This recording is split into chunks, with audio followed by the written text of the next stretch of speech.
O objetivo dessa aula é falar para você sobre comprimento de ligação química. Vamos lá? Olha só, eu tenho aqui um modelo onde eu coloquei peças diferentes, está bem carnavalesco, né? Tá muitas cores, porque cada cor representa um comprimento de ligação. O que nós temos nessa molécula que eu estou representando para você?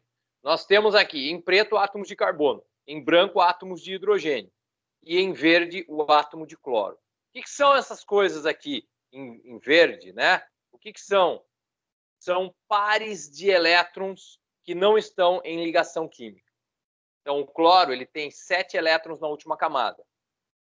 Então, são 3 pares e mais um elétron que faz ligação química com o átomo de carbono. Então, isso a gente fala par ligante e par não ligante.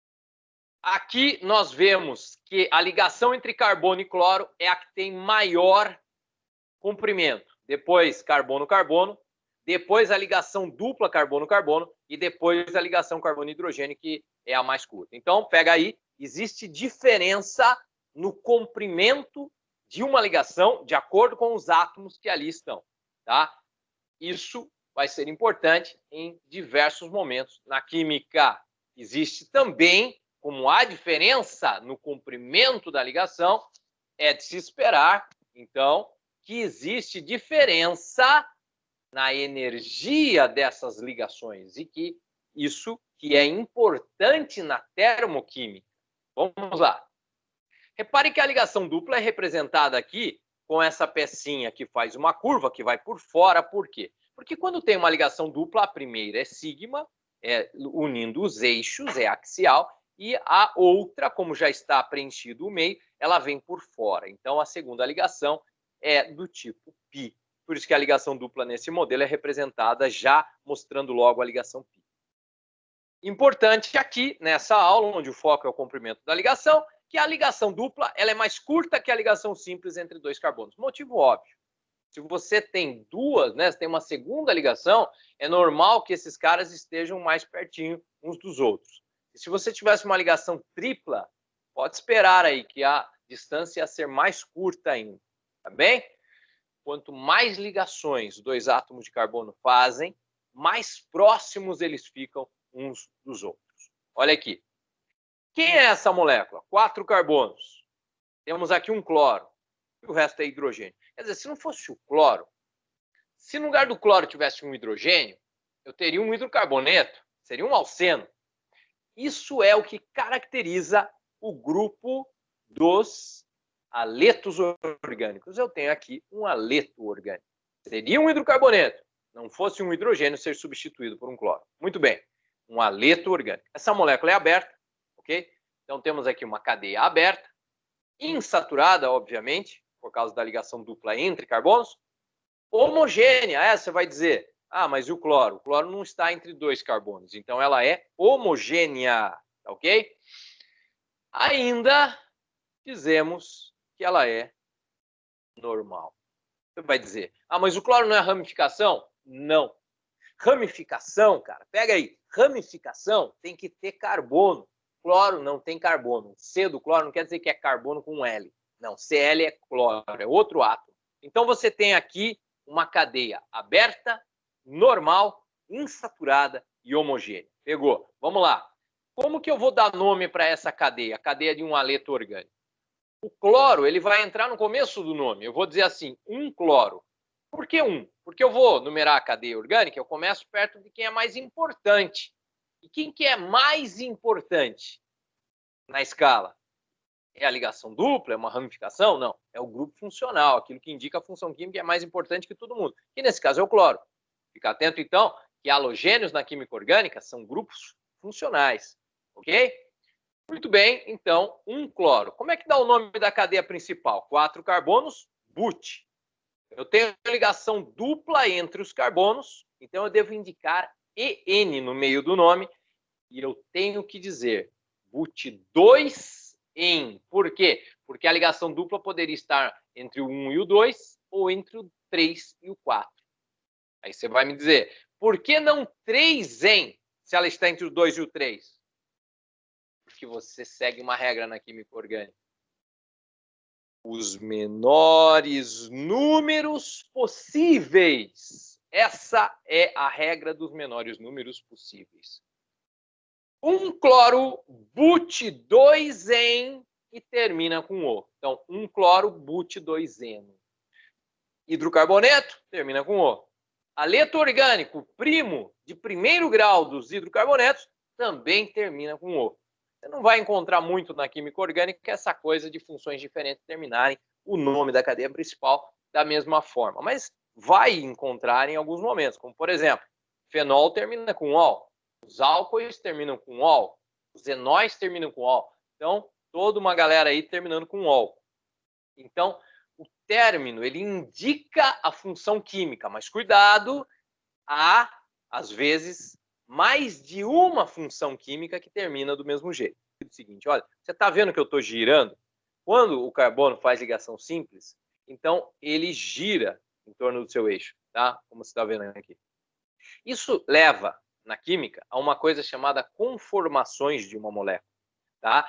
No nosso mundo, conformações são situações em que estamos conformados.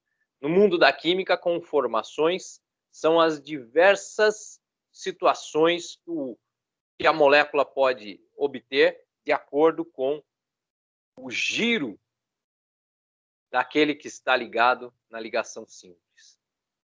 Então, veja só, isso é uma conformação dessa molécula, isso é outra. Ó. Pode ver que são conformações bem diferentes, né? Essa é uma conformação que podia chamar conformação em U, e essa aqui eu podia falar que é a conformação S. Tá? Sempre é inventado algum apelido. O caso mais comum de conformação, que está lá no livro do Solomons, que é o mais famoso livro da química orgânica, eu mostro depois numa outra aula, que é o ciclo hexano, tá? Onde haverão lá apelidos, conformação em cadeira, conformação barco, né? Já tem lá os nomes. Mas veja, conformação é isso, então não tem muito segredo. Conformação não é outra molécula. Conformação é diferente de isomeria. Mas conformação é importante. Por que é importante? Repare aqui. Vamos supor que eu tenha uma molécula de hidrogênio querendo atacar essa molécula. Se ela vem por aqui, nessa conformação, ela não acha espaço para entrar, para chegar na ligação dupla. Compensação, se ela vem, né, pelo outro lado em relação a essa conformação da molécula, ela tem caminho livre para atacar a ligação dupla. Lembrando que é muito comum, quando você tem ligação dupla, que substrato, a molécula a ser atacada, seja atacada lá na ligação dupla, porque é um ponto vulnerável da molécula.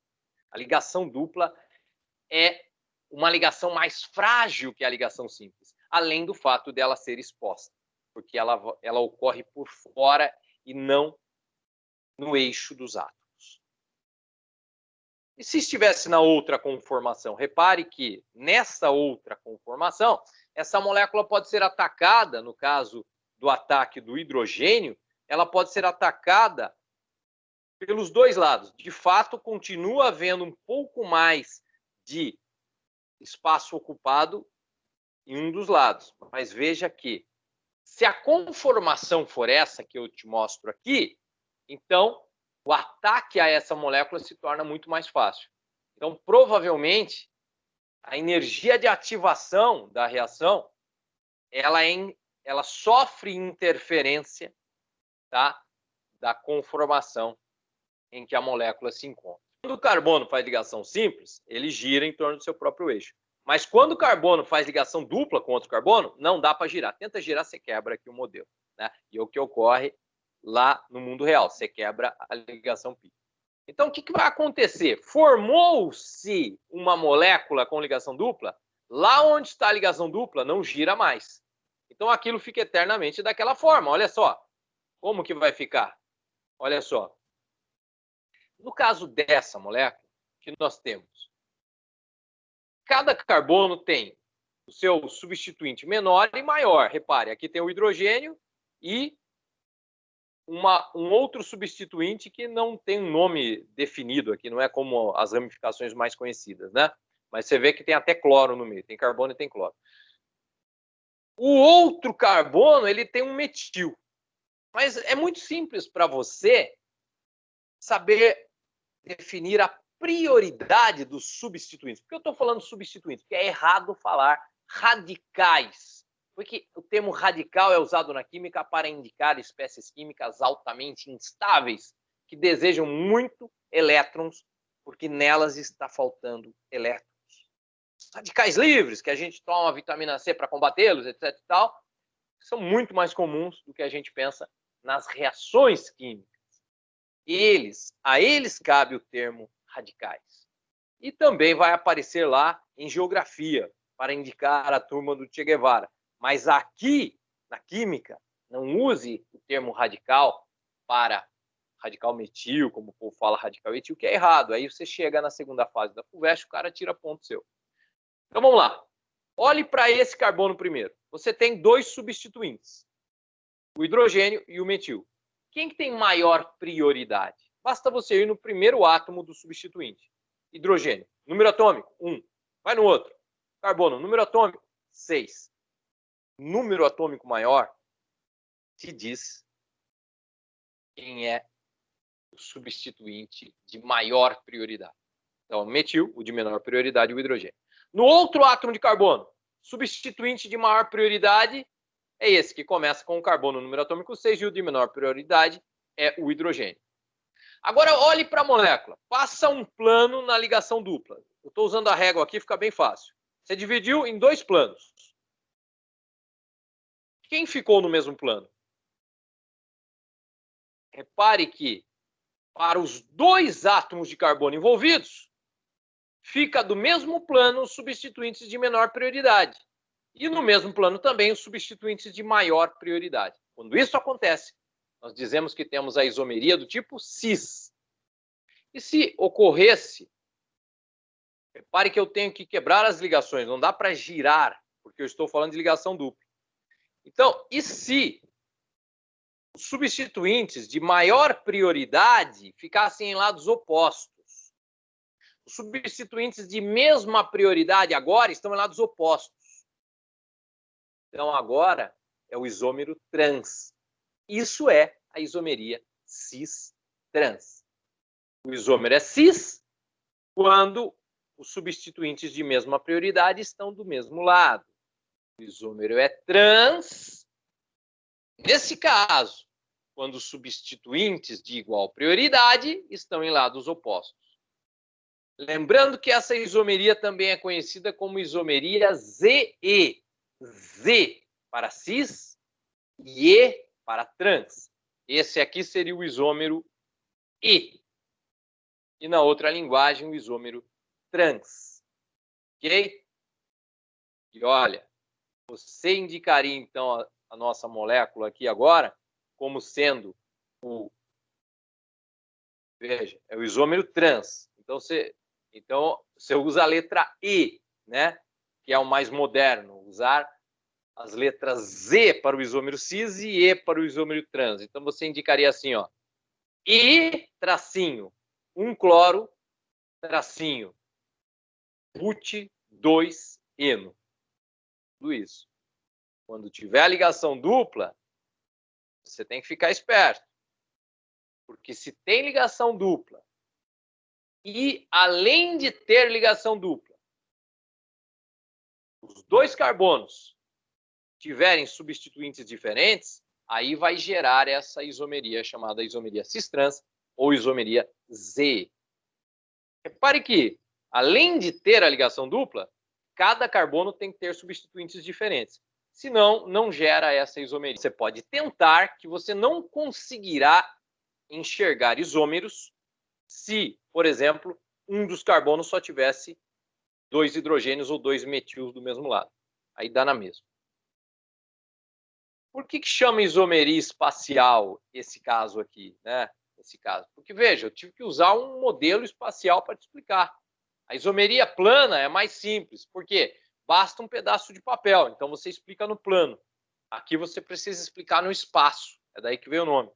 Existe também a isomeria espacial do tipo isomeria óptica. Cai muito nos vestibulares. Motivo de uma próxima aula. E você pode buscar aqui no canal também sobre isso. Vai buscar lá na playlist isomerias, na playlist isomeria plana, se quiser isomeria plana, isomeria ZE ou cistrância, é isso que você quer, que a aula de hoje aborda, e você pode buscar isomeria óptica na playlist Isomeria Óptica. Terminamos aqui essa aula. Vamos com esse modelo molecular analisar ainda muita coisa dentro da química orgânica.